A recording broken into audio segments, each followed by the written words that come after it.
Growing problem we have seen at the St. Louis City Justice Center. 12 detainees died within the last 2 years, 3 of those from August to September of this year. But tonight we are learning it is not just a problem here in St. Louis, but statewide.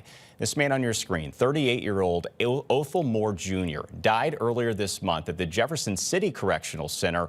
Our Missouri Capitol Bureau Chief Joe McLean hears from his family, who is demanding justice. My brother won't be here to see my kids grow up. My brother won't be here to protect me no more. I can't confide in him. He can't confide in me. Family members of 38-year-old Othel Moore Jr. are demanding answers about his death while in custody at Jefferson City Correctional Center.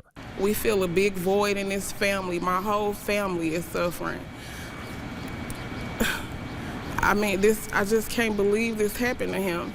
He should not have been treated this way. He should still be here. Attorneys for the Moore family accuse staff at Jefferson City Correctional Center of restraining the 38-year-old in an illegal way, which prevented him from breathing and caused his death. A spokesperson for the Missouri Department of Corrections, Karen Pojman, declined an interview or to give specifics about this case, but said staff at the prison immediately called in emergency crews. She released a statement in part saying, quote, "Until the autopsy report, the investigations, and all of their components have been completed and the cause of death has been determined, neither department administration nor outside parties who were not present can provide an accurate account of what took place."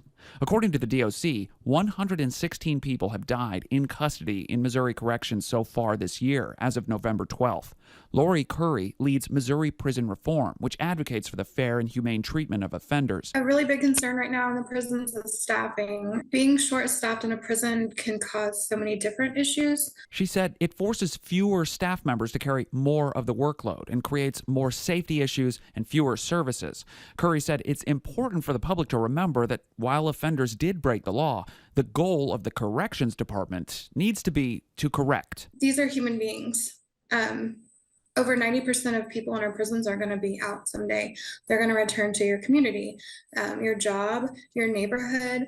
And so we want them to be better people. We want them to be rehabilitated. In Jefferson City, Joe McLean, First Alert 4.